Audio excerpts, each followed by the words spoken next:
Hello everyone, it's Kavita from Red Door Yoga. Welcome to the Mini Sutra series online. Today I wanted to tell you a story, and that story is Churning the Ocean of Milk.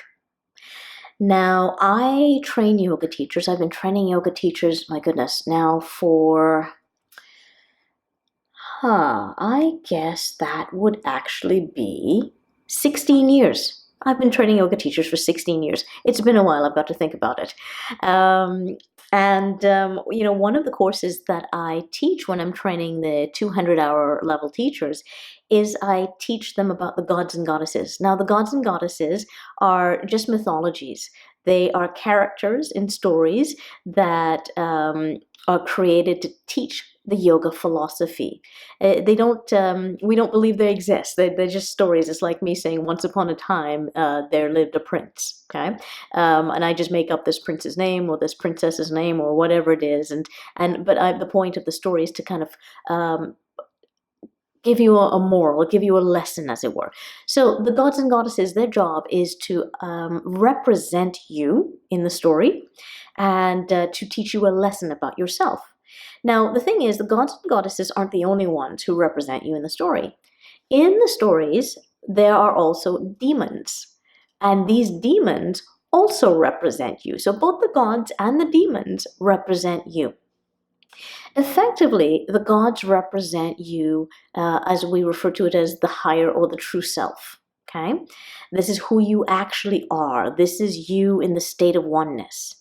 Whereas the demons represent you, the egoic self, the self that feels like it's separate from everything, the self that is invested in its own benefit because it thinks it's separate from everything else, and pursues the material over the holistic.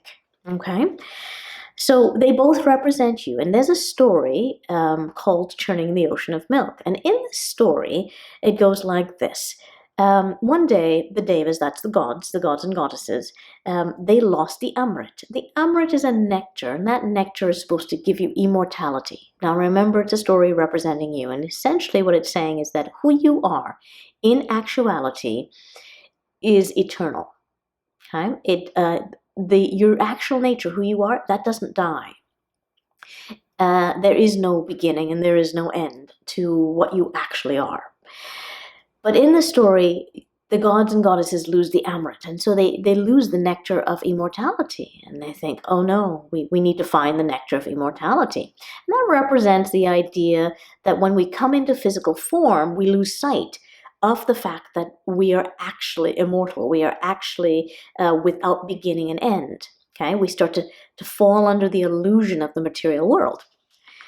So in this story, they go for advice to one of the sages, and the sages tells them that they need to churn the ocean of milk.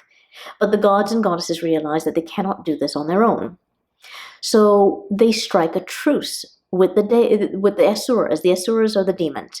So they go to the demons and they say, look, we want to find the Amrit. And the demons say, us too, because the ego also wants to live forever, right?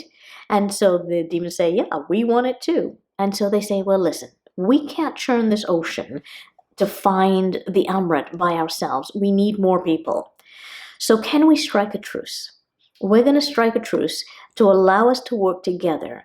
And as we're churning the ocean of milk, there are going to be other gifts that come up, and we will share the gifts evenly back and forth. So that story is to represent the idea that when you are in physical form, you tend to lose sight of your actual nature, and that you cannot find your way back to who you are without your ego.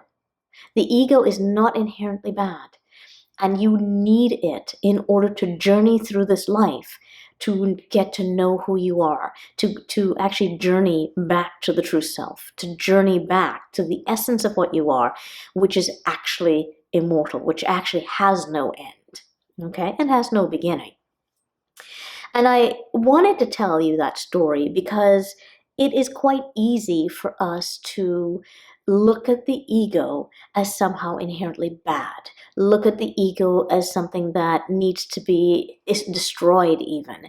And I'm saying to you that your ego serves a purpose in this life.